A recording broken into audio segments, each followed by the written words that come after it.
بسم الله الرحمن الرحيم نحمده ونصلي على رسوله الكريم اما بعد فاعوذ بالله من الشيطان الرجيم بسم الله الرحمن الرحيم يا ايها الذين امنوا كتب عليكم القصاص في القتلى الحر بالحر والعبد بالعبد والانثى بالانثى فمن وفي له من اخيه شيء فاتباع بالمعروف واداء اليه باحسان ذلك تخفيف من ربكم ورحمه فمن اعتدى بعد ذلك فله عذاب اليم ولكم في القصاص حياة يا اولي الالباب لعلكم تتقون صدق الله العظيم۔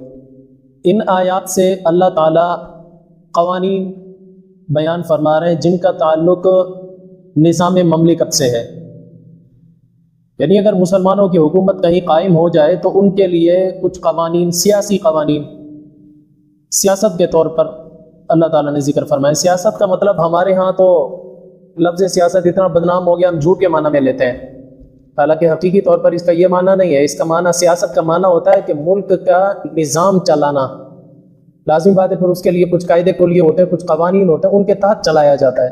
وہ جو پورا نظام ہوتا ہے بنا ہوا قوانین کا، اس کو سیاست کہا جاتا ہے۔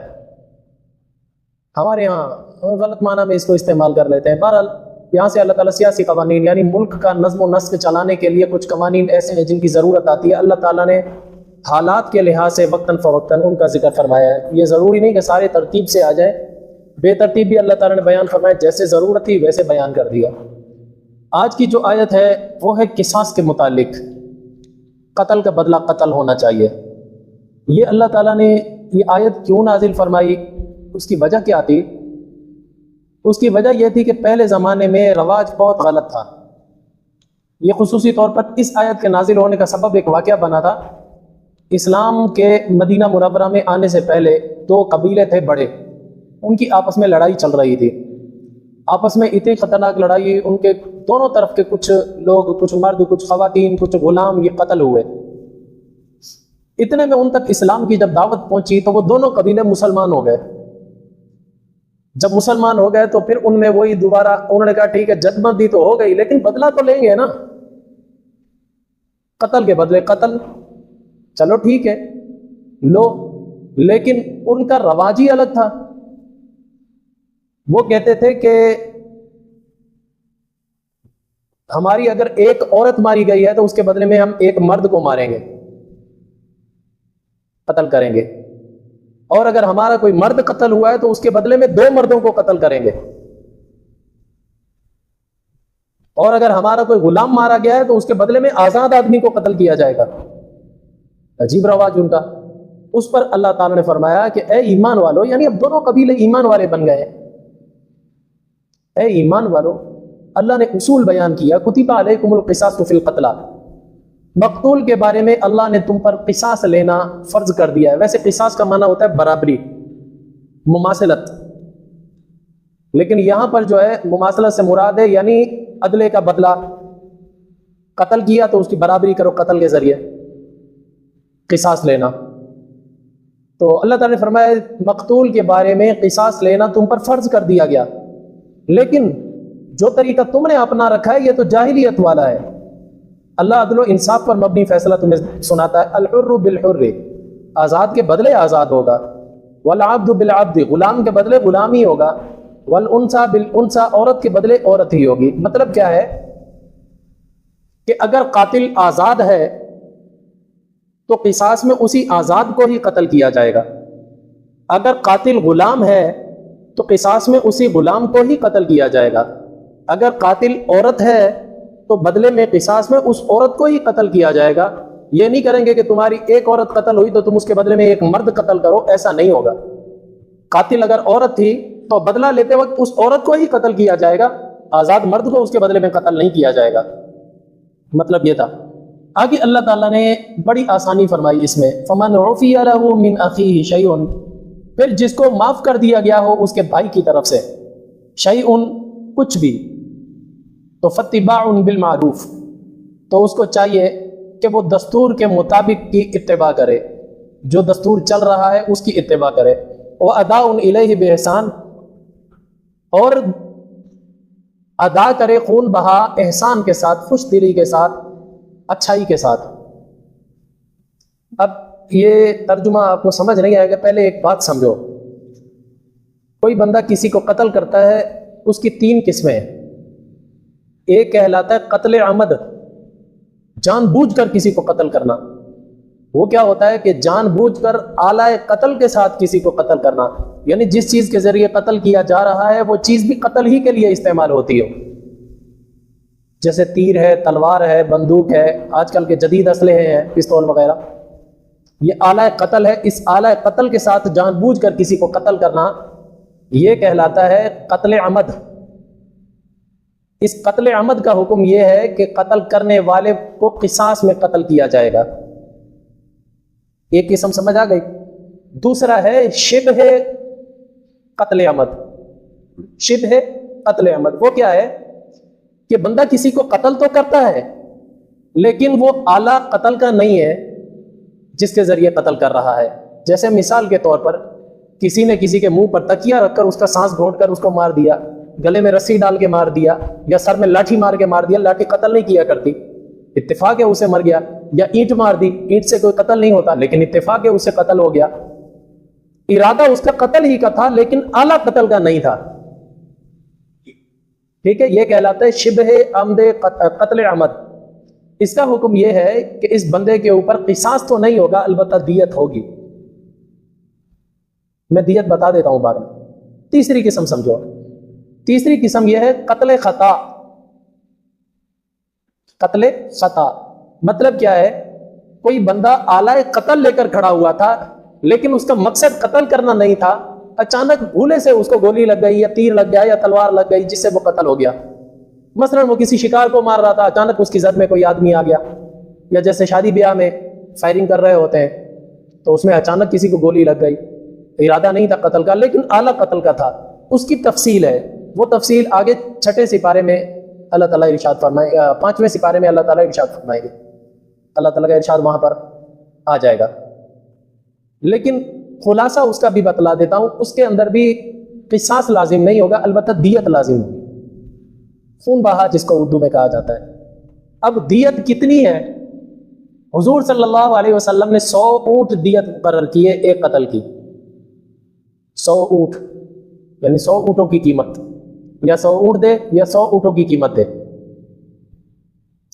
تقریباً یہ بنتی ہے تقریباً 37 کلو چاندی سے اوپر ہی بنتا ہے وزن. اتنی مالیت اس کو دینی پڑے گی، یعنی کروڑوں روپیہ بن جاتا ہے بھارت. یہ ایک قتل کی دیت ہے. اب وہ جو قتل عمد تھا جس میں قصاص لازم ہوتا تھا، اب اس کی بھی تھوڑی تفصیل سمجھو. قصاص کب ہوگا کب نہیں ہوگا یہ سمجھو. مثال کے طور پر ایک شخص قتل ہوا، اس کے ولی وارث جو تھے، اس کے وارث، مثال کے طور پر باپ قتل ہو گیا تو اس کے 2 بیٹے تھے، بھائی قتل ہو گیا تو اس کے 2 بھائی تھے. مثال کے طور پر 2 بھائی تھے، 3 تھے، 4 تھے، 5 تھے، 10 تھے، 12 تھے، جو بھی تھے. اب جو قتل ہو گیا اس کا بدلہ یہ لیں گے، یہ خود نہیں لیں گے، حکومت ان کو دلائے گی. خود لیں گے تو یہ پھر یہ بھی قتل کیے جائیں گے، خود نہیں لینا، حکومت ان کو دلائے گی. اچھا، اس قصاص کا اس وقت حکم ہے جب یہ مطالبہ کریں کہ ہمیں بدلہ چاہیے، قتل کا بدلہ قتل چاہیے، حکومت ان کو ضرور دلائے گی. اگر اس قصاص کے مطالبے میں ایک بھائی بھی پھر جاتا ہے، یا کہتا ہے کہ میں معاف کر دیتا ہوں، یا کہتا ہے کہ میں قصاص نہیں لینا چاہتا، چاہے 10 بھائی ہوں، ان میں سے ایک بھائی اپنا بیان بدل دیتا ہے تو یہ قصاص کا حکم ساقط ہو جائے گا. پھر قتل کے بدلے قتل نہیں ہوگا. پھر حکومت کیا کرے گی؟ پھر بدلہ دلائے گی، دیت دلائے گی، خون بہا دلائے گی. اچھا، خون بہا کون ادا کرے گا؟ خون بہا جس شخص نے قتل کیا ہے، وہ جس محکمے میں ہے یا جس خاندان میں ہے، وہ سب کے سب مل کر اس کی طرف سے ادا کریں گے، وہ اکیلا نہیں کرے گا. کیونکہ دیت عاقلہ پر ہوتی ہے. عاقلہ کن کو کہا جاتا ہے؟ مثال کے طور پر ایک آدمی ایک محکمے کے آفس میں کام کرتا ہے تو اس محکمے والوں پر دیت دینا لازم ہو، سب چندہ کر کے دے بھائی، اس کی قیمت ادا کریں. اگر وہ ایک خاندان میں ایک کنبے میں ہے تو اس پورے کنبے والوں کے اوپر لازم ہو جائے کہ وہ آپس میں تقسیم کر لیں، بھائی کس کے حصے میں کتنا آ رہا ہے، وہ اپنی طرف سے ادا کر کے دیت کو پورا کریں، پھر یہ دیت دینی ہوگی. بہرحال قصاص اس سے ساقط ہو جائے گا اگر ایک بھی وارثوں میں سے کوئی بیان بدل دیتا ہے، مقتول کے وارثوں میں سے. اگر ایک بھی بیان نہیں بدلتا تو پھر قصاص ہے. اچھا، دیت میں بھی حکم یہ ہے کہ اگر مقتول کے وارث سرے سے معاف کر دیں تو یہ تو بہت اچھی بات ہے، اللہ تعالیٰ قیامت کے دن اس کو اجر عظیم دے گا ان ورثاء کو۔ اگر ان میں سے وہ کہتے ہیں نہیں آدھا معاف ہے آدھا لیں گے، یہ جتنا وہ طے کر لیتے ہیں اتنا دینا لازم ہوگا، اتنا دینا لازم ہوگا۔ اب اللہ تعالیٰ یہ ارشاد فرما رہے ہیں کہ ایک آدمی کے اوپر قصاص لازم تھا، اس قاتل نے قتل ہونا تھا، لیکن اس کو معاف کیا گیا اس کے بھائی کی طرف سے، کچھ بھی معاف کر دیا گیا، قصاص معاف ہو گیا، چاہے اس نے دیت بھی معاف کر دی ہو، یہ بہت اچھی بات ہے۔ فاتباع بالمعروف، تو ایسے موقع پر اتباع کرنی چاہیے معروف کی جو دستور چل رہا ہے۔ دیکھو جب معاف کر دیا تو اب بدلہ لینے کا حق ختم۔ یہ نہ ہو کہ یہاں پر تو عوام کے سامنے عدالت کے سامنے آ کر کہتے ہیں جی ہم نے قصاص بھی نہیں لینا، ہم نے معاف کر دیا، اور پیٹھ پیچھے جا کر پھر ان کے لوگوں کو قتل کریں۔ اللہ تعالیٰ نے فرمایا یہ بہت بڑا جرم ہے، یہ دستور سے ہٹ کر بات ہے، اللہ کے نزدیک مجرم بن جائیں گے، یہ نہیں کرنا۔ پھر فاتباع بالمعروف، پھر دستور کے مطابق اتباع کریں۔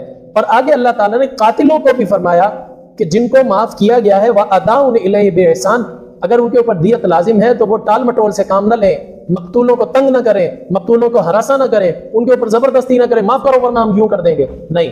اللہ تعالیٰ فرماتے ہیں وَأَدَاءٌ إِلَيْهِ بِإِحْسَانٍ، جو طے پا گیا ہے، اگر وہ پورا دیت مانگ رہے ہیں پوری دیت مانگ رہے ہیں تو پوری صحیح، آدھی مانگ رہے ہیں تو آدھی صحیح، تیسرا حصہ مانگ رہے ہیں تو تیسرا حصہ صحیح، جو بھی طے پا گیا ہے وَأَدَاءٌ إِلَيْهِ بِإِحْسَانٍ، وہ مقتولوں کی طرف اچھائی کے ساتھ جا کر پہنچائے۔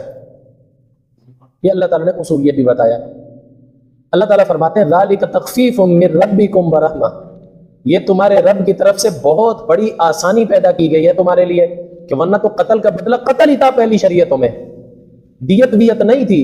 اللہ نے یہ امت محمدیہ پر کرم کیا کہ مقتول کو مرا ہی مرا، اب قاتل بھی بدلے میں مرے تو اس کو ایک چانس مل جائے تاکہ وہ مرنے سے بچ جائے۔ وہ چانس اس کے لیے کیا ہے کہ وہ خون بہا ادا کر دے۔ اللہ تعالیٰ فرماتے ہیں یہ میں نے آسانی امت محمدیہ میں کی ہے، ذَلِكَ تَخْفِيفٌ مِّن رَبِّكُمْ، یہ تمہارے رب کی طرف سے بہت بڑی آسانی کی گئی ہے، وَرَحْمَةٌ، اور بہت بڑی رحمت ہے تمہارے لیے، معاملے کو حل کر دینا۔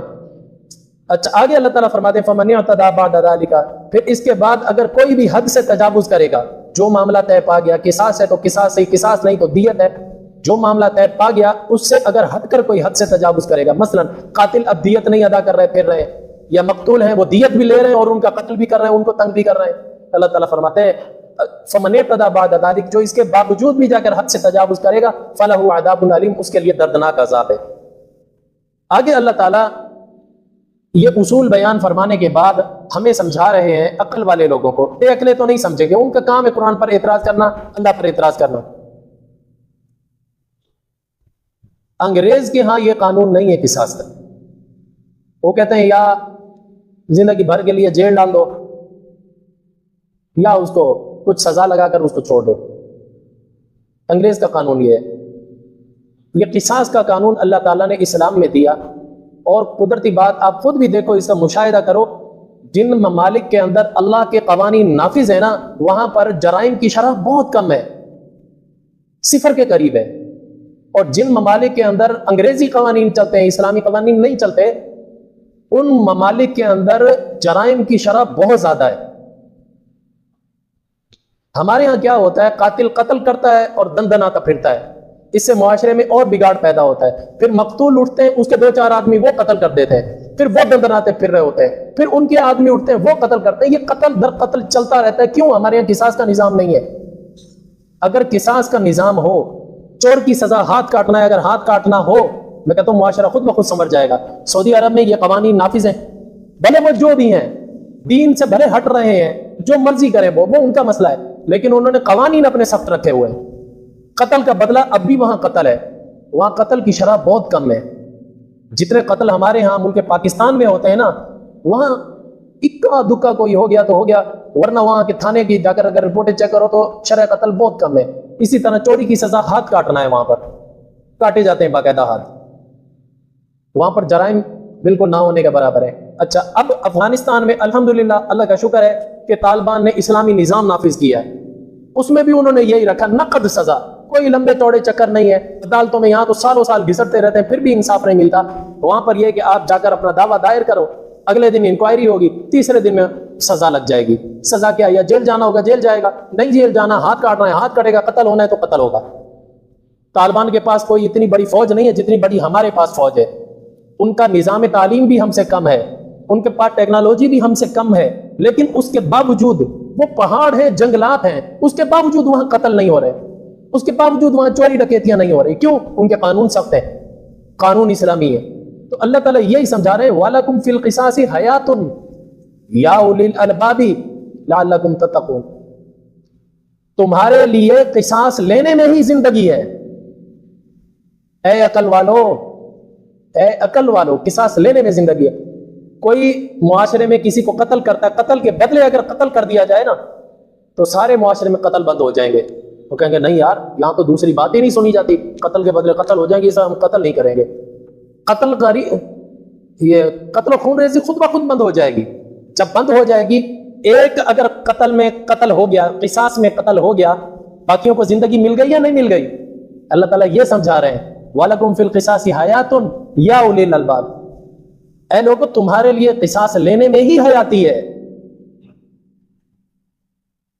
یا اولی الالباب، اے عقل والو، لعلکم تتقون، تاکہ تم پرہیزگار بن جاؤ، بچتے رہو جرائم سے اگر یہ قانون نافذ کر دو تو. ایک قانون اللہ تعالیٰ نے یہ نظام دیا، یہ سمجھو کہ فوجداری نظام تھا. اللہ تعالیٰ ایک قانون اور دے رہے ہیں، وہ انفرادی زندگی سے تعلق رکھتا ہے. اللہ تعالیٰ نے ہمیں معیشت بھی سکھائی، ہمارے ہر قسم کے مسائل کو اللہ تعالیٰ نے بیان کیا ہے، سماجی ہو، معاشی ہو، معاشرتی ہو، جو بھی ہو، جس قسم کے بھی ہمارے قوانین ہیں، سب کا حل اللہ تعالیٰ نے ارشاد فرمایا. ایک بات تو یہ گزر گئی. دوسری بات، اب اللہ تعالیٰ فرماتے ہیں کتب علیکم اذا حضر احدکم الموت ان ترک خیرا الوصیۃ للوالدین والاقربین بالمعروف حقا علی المتقین. تم پر فرض کی گئی ہے یہ بات کہ جب تم میں سے کسی ایک کی موت آنے والی ہو اور وہ پیچھے مال و دولت چھوڑ کر جا رہا ہو تو وہ وصیت کرے اپنے والدین کے لیے، اپنے رشتہ داروں کے لیے، معروف طریقے کے مطابق، دستور کے مطابق. حقا علی المتقین، یہ لازم ہے متقین پر.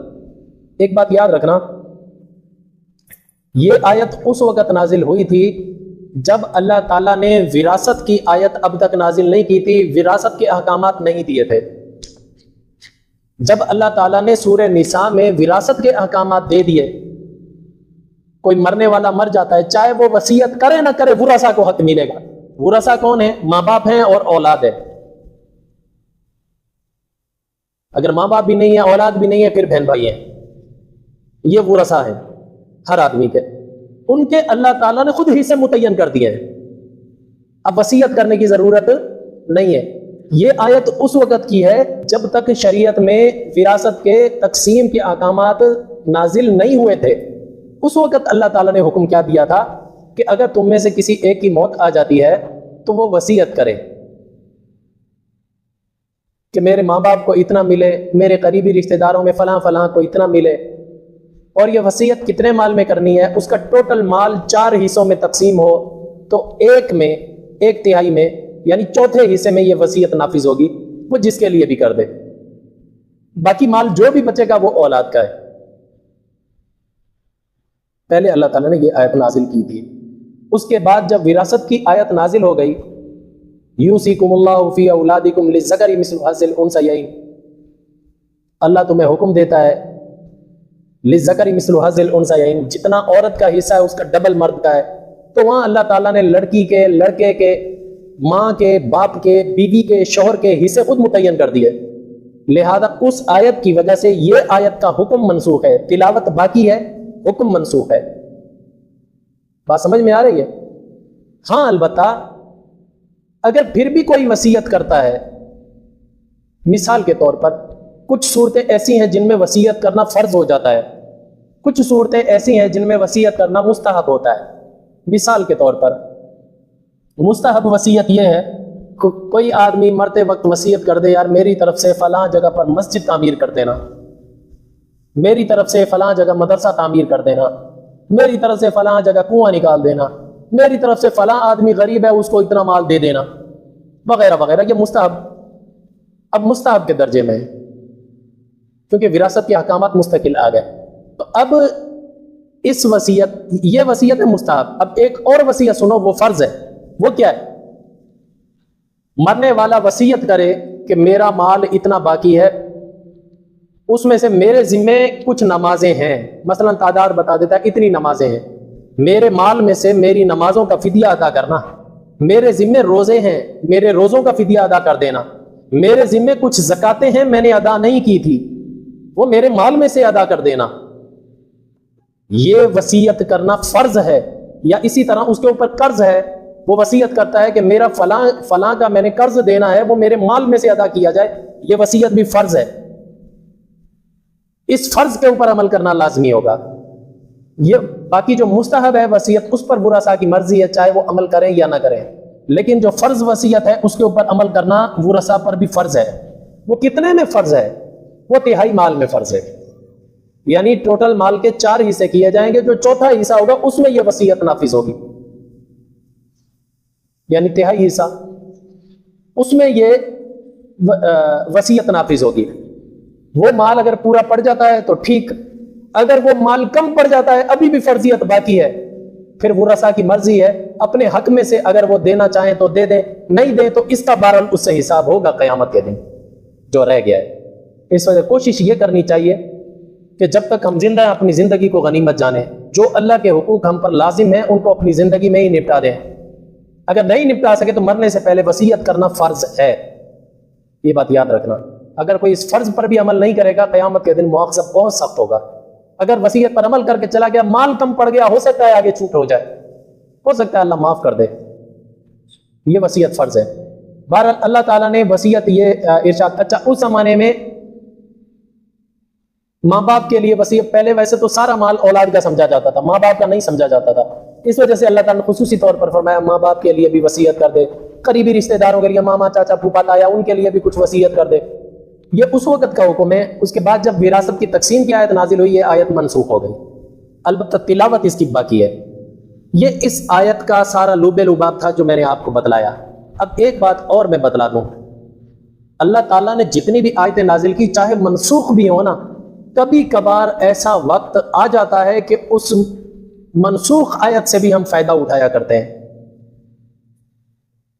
مثال کے طور پر اللہ تعالیٰ نے ایک اصول بیان فرمایا کہ مسلمان اور کافر چاہے وہ آپس میں سگے رشتہ دار ہوں، سگے ہوں، ایک بھائی مسلمان ہے ایک بھائی کافر ہے، مثال کے طور پر سمجھا رہا ہوں، یا ماں باپ کافر ہیں اولاد مسلمان ہے، یا اولاد کافر ہے ماں باپ مسلمان ہے، یہ جو کافر اور مسلمان ہیں یہ ایک دوسرے کے مال کے وارث نہیں بن سکتے، کبھی بھی نہیں بن سکتے، یہ اللہ تعالیٰ نے اصول بیان کیا ہے، ٹھیک ہے۔ اولاد مسلمان ہے، ماں باپ اس کے وارث نہیں بنیں گے، ماں باپ مسلمان ہے تو کافر اولاد اس کی ولی وارث نہیں بنے گی، کافر کے مال کا مسلمان وارث نہیں ہوگا، مسلمان کے مال کا کافر وارث نہیں ہو سکتا، چاہے وہ آپس میں خون کے رشتے ہوں۔ بات سمجھ میں آ گئی؟ اب ایک بات اور سمجھو، وارث نہیں بن سکتا، وارث نہیں بن سکتا، البتہ اگر کوئی وصیت کر جائے مرتے وقت کہ یار میرے ماں باپ کافر ہیں لیکن میرے مال میں سے اتنا ان کو دے دینا، کر سکتا ہے۔ دیکھو ان کو ویسے تو وہ ماں باپ وراثت میں نہیں شریک ہو سکتے، محروم ہو گئے نا، لیکن اگر یہ وصیت کر دے، یہ منسوخ آیت کے ذریعے ہی وصیت کر دے، کر سکتا ہے، تہائی مال میں اس کی وصیت نافذ ہو جائے گی اور ماں باپ کو بھی حصہ مل جائے گا۔ صلہ رحمی ہو گئی یا نہیں ہو گئی؟ رشتے کا تقدس بھی بحال ہو گیا، کام بھی ہو گیا۔ میں اب ایک مثال دے کر سمجھاتا ہوں، پھر آپ کو بات اچھی طرح سمجھ میں آ جائے گی۔ مولانا احمد علی لاہوری رحمۃ اللہ علیہ، جس کے نام پر میں نے اپنے بیٹے کا نام یہی ابا نے رکھ دیا تھا، احمد علی، بہت بڑے اللہ والے تھے، پہلے سکھ تھے بعد میں مسلمان ہوئے۔ ان کا ایک چاچا تھا بوٹا سنگھ، وہ مسلمان ہوا، پھر نہ صرف مسلمان ہوا، اس نے علم حاصل کیا دارالعلوم دیوبند میں، وہ عالم بنا، زبردست عالم بنا۔ اب دنیا اس کو مولانا عبید اللہ سندھی رحمۃ اللہ علیہ کے نام سے جانتی ہے، مولانا عبید اللہ سندھی، یہ مسلمان ہوئے۔ مولانا عبید اللہ سندھی کے سگے ماں باپ وہ کافر تھے، وہ سکھ تھے، وہ مسلمان نہیں ہوئے، وہ مسلمان نہیں ہوئے۔ ایک مرتبہ یہ میرے بعد الہام القرآن ان کی تفسیر ہے، اس میں نے پڑھی تھی، وہ فرماتے ہیں کہ ایک مرتبہ ایسا موقع آیا، میں بہت زیادہ شدید بیمار ہو گیا، مولانا عبید اللہ سندھی فرماتے ہیں میں بہت شدید بیمار ہوا، بخار ہوا یا جو بھی ہوا، کہتے ہیں مجھے زندہ بچنے کی امید نہیں تھی کہ میں زندہ بچ پاؤں گا۔ پھر میرے دل میں خیال آیا میرے ماں باپ بہت غریب ہیں، اگر میں مر جاؤں تو میرے مال کے وہ ولی وارث بن ہی نہیں سکتے شرعی لحاظ سے، وہ تو محروم ہو جائیں گے۔ اب میں کیا کروں؟ کہتے اچانک میرے ذہن میں یہ آیت آئی، کتب علیکم اذا حضر احدکم الموت ان ترک خیرا الوصیہ، کہ اگر کوئی مرتے وقت وصیت کر جائے تو وصیت اس کے تہائی مال میں نافذ ہو جائے گی۔ کہتے ہیں میں نے اسی وقت میں نے وصیت لکھوائی، میں نے کہا میرے تہائی مال میں سے یہ اتنا اتنا میرے ماں باپ کو دے دینا۔ یہ گنجائش نکل گئی نا، دیکھو ماں باپ کے ساتھ صلہ رحمی کا اجر بھی مل گیا، چاہے وہ کافر ہی صحیح، شریعت ہماری کہتی ہے ان کے ساتھ بھی صلہ رحمی کرو۔ ڈائریکٹ وراثت تو نہیں مل سکتی تھی، یہ قرآن نے منع کیا ہے، ہماری شریعت نے منع کیا ہے، لیکن البتہ وصیت کے ذریعے تو ان کو مل گیا نا حصہ۔ اللہ تعالیٰ نے کتنی آسانی پیدا کر دی، یعنی ایک منسوخ شدہ آیت ہے تو اس کو بھی ہمیں بالکل یہ نہیں سمجھنا چاہیے کہ منسوخ مانا بیکار ہو گئی، اب کسی کام کی نہیں، کبھی نہ کبھی وہ بھی ہمیں گرتوں منہ کو تھام لے گی۔ یہ آیت بھی اسی قبیلے سے، بات سمجھ میں آ گئی؟ اب ترجمہ دیکھو، آسانی سے سمجھ آئے گا۔ کتب علیکم اذا حضر احدکم الموت، فرض کیا گیا تم پر جب حاضر ہو جائے موت تم میں سے کسی ایک کی، ان ترک خیرا الوصیہ، اور وہ پیچھے مال چھوڑنے والا ہو، تو الوصیہ تو وصیت کرنا لازم ہے، للوالدین والاقربین بالمعروف، والدین کے لیے، قریبی رشتہ داروں کے لیے دستور کے مطابق، یعنی انصاف کے ساتھ۔ حقا علی المتقین، اللہ نے یہ وصیت کرنا لازم کر دیا ہے متقین پر۔ یہ کب ہے لازم؟ پہلے زمانے میں تھا، شروع اسلام میں جب وراثت کی آیت اتری یہ منسوخ ہو گیا، اب لازم نہیں ہے، ٹھیک ہے۔ آگے اللہ تعالیٰ فرماتے ہیں کہ جب کسی کو کوئی وصیت کر رہا ہو تو لازم بات ہے کچھ آدمی ساتھ بیٹھے ہوتے ہیں، انہی کو وصیت سنائی جاتی ہے، ان کو چاہیے وہ امانت داری سے کام لیں، اس وصیت میں رد بدل نہ کریں۔ اگر رد بدل کریں گے تو اللہ سننے والا بھی ہے، جاننے والا بھی ہے، اللہ ان لوگوں کو پکڑے گا جن کے حوالے یہ امانت ہوئی ہے وصیت کی۔ ہاں، وصیت کرنے والے اس وقت رد و بدل کر سکتے ہیں جب ان کا مقصد اصلاح کرنا ہو۔ اصلاح کیسے؟ اب پہلے یہ مسئلہ بھی سمجھو، ہمارے ہاں ایک دستور ہے انگریزوں کا آگ کرنا، ہندوؤں کا آگ کر دیا۔ مثال کے طور پر بیٹا نافرمان ہے، ماں باپ کہتے ہیں میں نے اس کو آگ کر دیا، یعنی اب میری جائیداد میں اس کا کوئی حصہ نہیں۔ یہ ہندوؤں کا قانون ہے، ہم مسلمانوں کا نہیں ہے۔ ہمارے ہاں بس آگ کرنے والے کی آنکھیں بند ہو، زبردستی اس کا حصہ نکال آئے گا، کوئی آگ واگ نہیں چلتا ہمارے ہاں۔ بات سمجھ میں آ رہی ہے؟ اچھا، برٹش قانون میں بھی کوئی آگ واگ نہیں چلتا۔ ہماری عدالتوں میں اگر کوئی ایسی نوبت آ جائے، عدالتیں کھلی نہیں، اپنا حصہ کو ڈنکے کی چوٹ پر لے سکتا ہے۔ حق مانگے نہیں جاتے، حق چھینے جاتے ہیں، یہ اصول ہے دنیا کا۔ حق مانگنے سے نہیں ملتا، حق بھیک نہیں ہے جو مانگی جائے، حق حق ہوتا ہے، چھین کر بھی لینا پڑتا ہے، سمجھے نا؟ یہ جو آگ کرنے کا قانون ہے یہ بالکل غلط ہے، عدالت بھی نہیں اس کو تسلیم کرتی، ہماری شریعت بھی نہیں مانتی۔ اب بات سمجھو، کوئی آدمی مرنے لگا، اس نے وصیت کر دی میرا فلاں بیٹا نالائق ہے، اس کو کچھ نہ دینا، وصیت بھی لکھوا دی۔ اب جن کے حوالے یہ وصیت ہے نا، ان کو چاہیے عدل و انصاف سے کام لیں، وہ اس وصیت کو بدلیں تاکہ اس کو محروم نہ کریں۔ اللہ کے نزدیک فرما بردار اور نافرمان حصہ لینے میں دونوں برابر ہیں، یہ بات یاد رکھنا، حصہ لینے میں دونوں برابر ہیں۔ ایسی صورت میں اگر وہ وصیت سننے والے، وصیت لینے والے اگر اس وصیت میں رد و بدل کر بھی دیتے ہیں تو اللہ تعالیٰ اصلاح کی وجہ سے ان کو عذاب نہیں، ان سے خوش ہوگا۔ بات سمجھ میں آ گئی نا؟ ہمارے ہاں یہ قانون چلتا ہے کہ یہ بچہ نافرمان ہے، اس کو نکال دو، اس کو جائیداد میں سے کچھ نہ دینا۔ اس طرح کی وصیت کرنا بھی جائز نہیں ہے، اس طرح کے قانون بنانا بھی جائز نہیں ہے۔ اللہ تعالیٰ یہ سمجھانا چاہ رہے ہیں۔ اب آگے جو اگلی آیت ہے یہ ان لوگوں کے متعلق ہے جنہوں نے وصیت سنی ہے۔ اللہ تعالیٰ فرماتے ہیں فَمَن بَدَّلَهُ بَعْدَ مَا سَمِعَهُ فَإِنَّمَا إِثْمُهُ عَلَى الَّذِينَ يُبَدِّلُونَ، جن لوگوں کے حوالے وہ وصیت کی گئی تھی مرنے والے کی، اگر انہوں نے اس وصیت میں جان بوجھ کر رد و بدل کیا تو اس کا گناہ انہی پر ہوگا جنہوں نے رد و بدل کیا ہے۔ البتہ ان اللہ سمیع علیم، بے شک اللہ تعالیٰ سننے والا بھی ہے، جاننے والا بھی۔ فَمَن خَافَ مِن مُوصٍ جَنَفًا، جو کوئی خوف کرے کہ وصیت کرنے والا ایک طرف جھک رہا تھا، کچھ کو محروم کر رہا تھا، کچھ کو نواز رہا تھا۔ وصیت سننے والوں نے یہ خوف کیا کہ یار یہ ایک طرف یہ فیصلہ انصاف پر نہیں کر رہا، بلکہ ایک فریق کی سائڈ لے رہا ہے، ایک کو نقصان دینا چاہتا ہے۔ او اسمن، یا اور کوئی گناہ کرنا چاہتا ہے، گناہ سے مراد فلاں بیٹا میرا نافرمان ہے، اس کو دینا ہی نہیں۔ بھائی شریعت جب دے رہی ہے تو کون ہوتا ہے منع کرنے والا؟ تو یہ تو گناہ ہے۔ تو ایسی صورت میں اگر فَأَصْلَحَ بَيْنَهُمْ، وہ اصلاح کے طور پر ان کے درمیان اگر وہ وصیت کو بدل دیتے ہیں اور سب کو راضی کر دیتے ہیں، بعد والوں کو، برسا کو، اللہ تعالیٰ فرماتے ہیں فَلَا إِثْمَ عَلَيْهِ، پھر ان رد و بدل کرنے والوں پر کوئی گناہ نہیں ہے۔ ان اللہ غفور الرحیم، اللہ تعالیٰ بخشنے والا مہربان ہے۔ اگر وہ اپنے ذہن میں سمجھ رہے ہیں ہم سے گناہ ہو رہا ہے، اللہ بخشنے والا مہربان ہے، ان کو چاہیے کہ معاشرے کے اندر فساد سے بچائیں لوگوں کو، ورنہ اس سے فساد برپا ہوتا ہے۔ ایک بیٹے کو دے دے، اگر ایک کو نہ ملے، جس کو نہ ملے نا وہ ہمیشہ کے لیے بغض رکھ کر بیٹھ جاتا ہے اپنے بھائی سے۔